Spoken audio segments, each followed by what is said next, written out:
Welcome, everyone, and welcome to Make It Happen, Wi-Fi 1460 AM and Wi-Fi 1460A.com.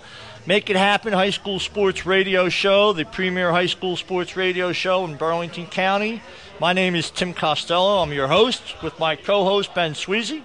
Sponsor tonight is Tavern, and, they're having I'm looking at it, they're having a great Super Bowl party. On Sunday. Oh, yeah, they always do it big here. They have a great one. They're going to have a pig roast and buffet, 2 Miller Lite drafts, 2 50 Miller Lite bottles. They're auctioning off a 55-inch LCD TV. And, they're going to have, a pig roast. Did you ever have a pig roast before? No, I didn't have a pig roast, but it's going to be pretty interesting to see, for that Super Bowl party. And I also understand that they always have a huge pool every year for the Super Bowl. So, the pot for that's going to be big. We're excited to be here tonight. We're excited to share our radio program. And we're going to be talking about kind of changing our topics a little bit. We had a legendary football coach, Joe Paterno, passed away this weekend. And, head coach at Penn State for 40-plus years.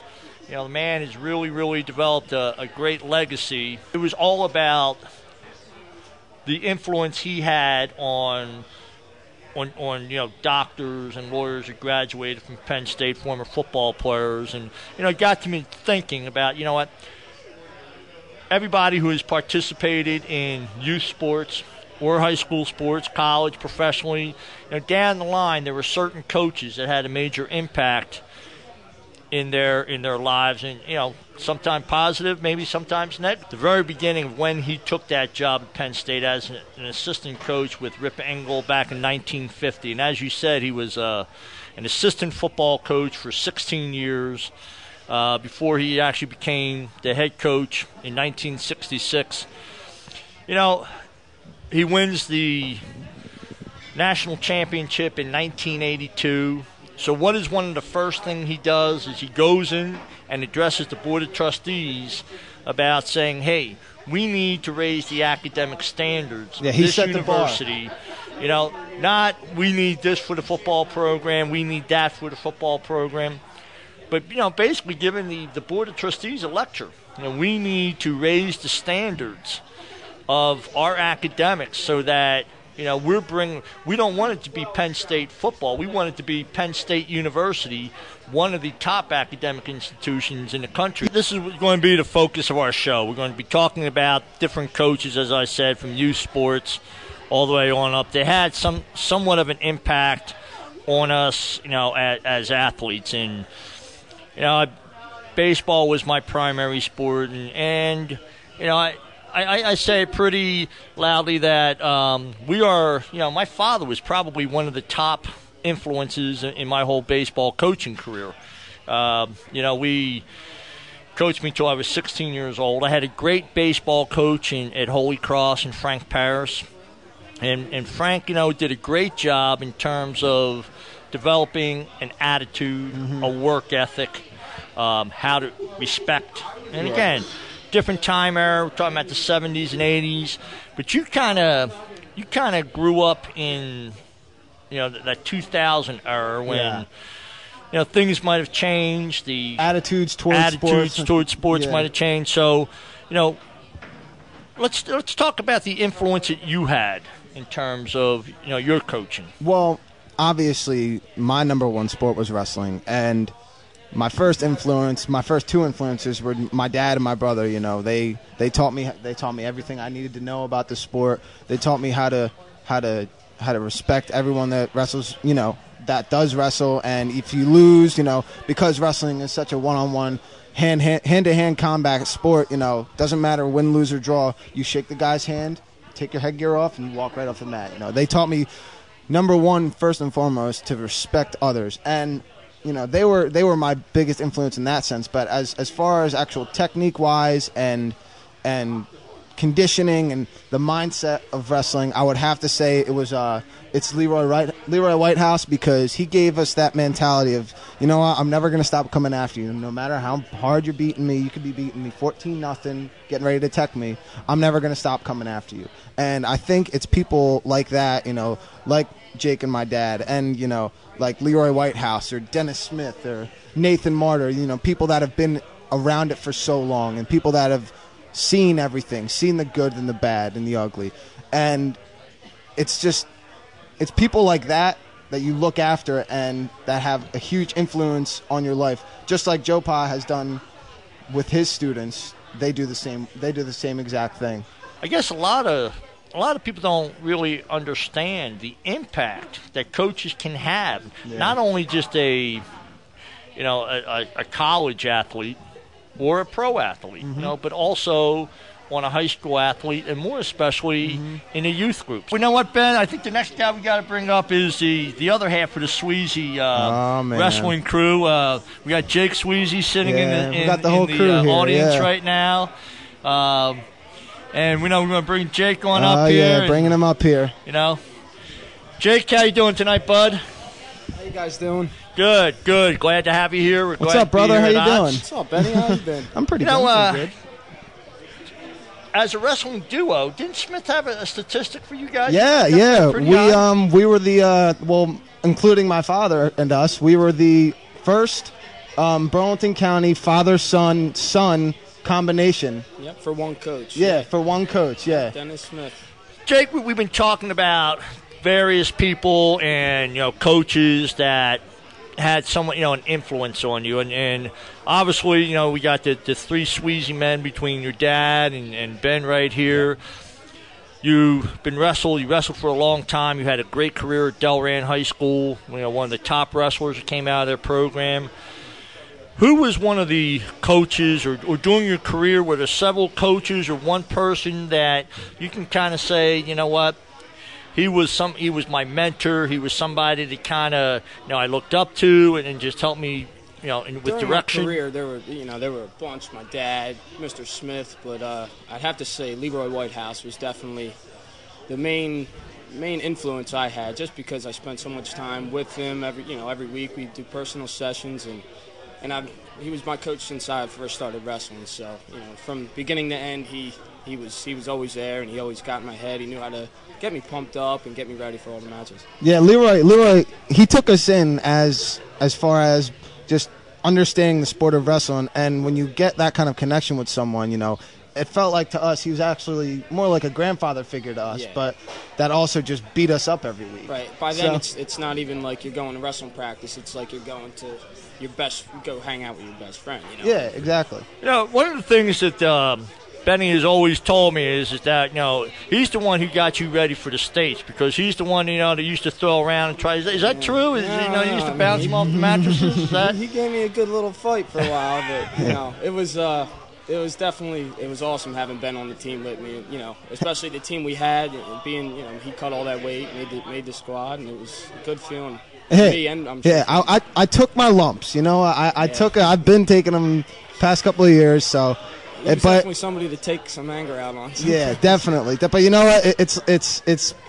I'm glad you actually did it, because it makes you tougher, it makes you stronger, and it gives you a little bit of an edge, which you gotta have in wrestling. Yeah.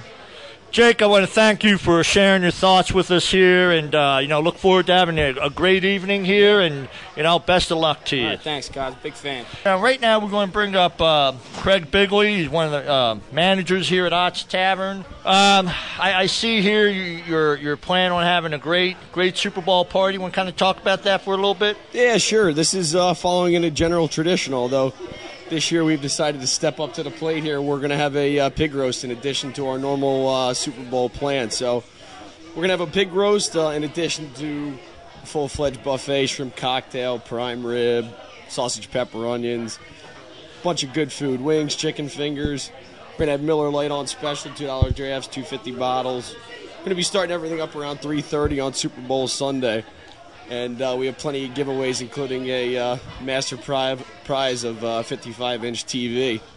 Now, we can get our tickets. Tickets are $15.75. Is that, or $15.95? $15.95, yeah. And you know what? For all of our season ticket holders out there who bought passes at the beginning of the year, they're going to be having $5 discount And we can begin purchasing our tickets when?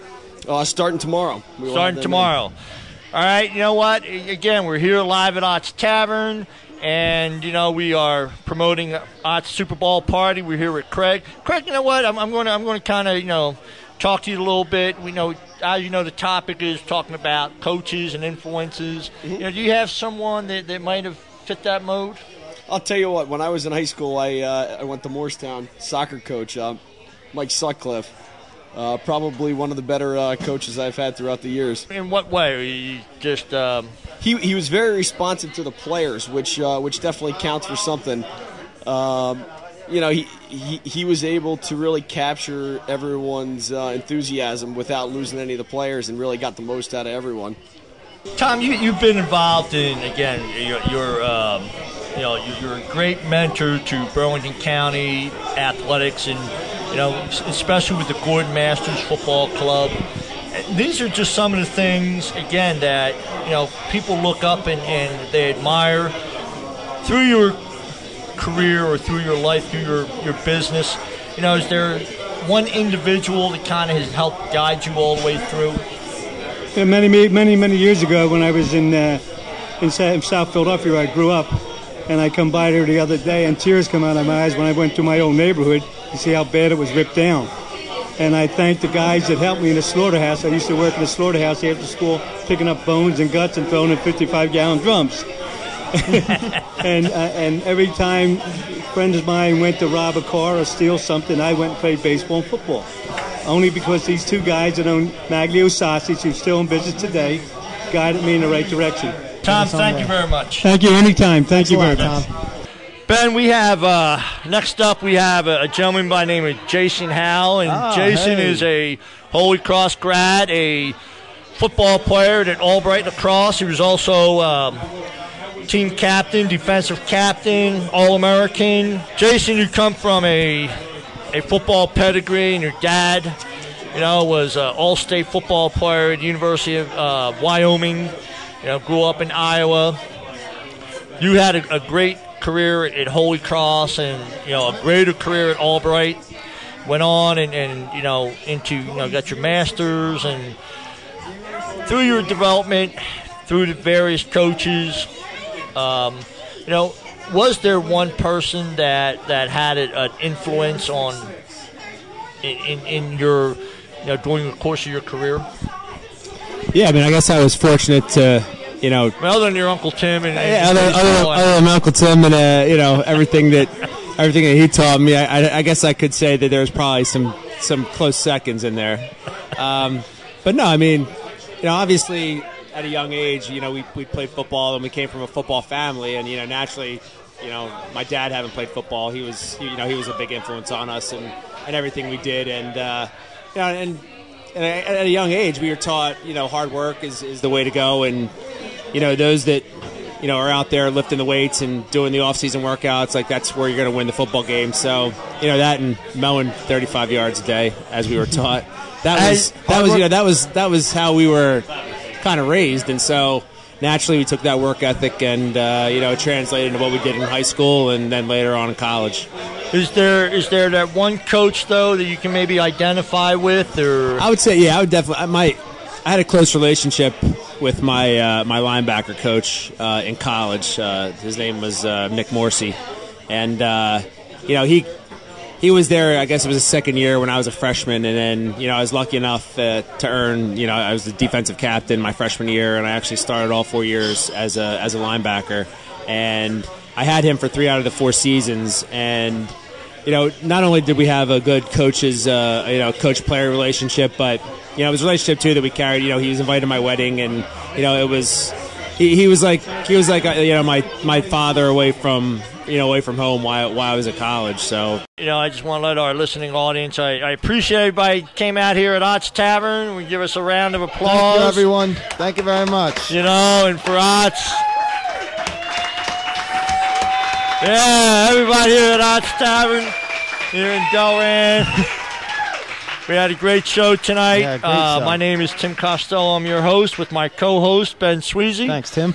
On behalf of Wi-Fi 1460 AM, Make It Happen High School Sports Radio Show, I want to thank you, everybody, for coming out, spending this night, and we'll talk to you next Monday night at the Monday night from 7 o'clock to 8 on Wi-Fi 1460 AM, your AM connection to the Internet.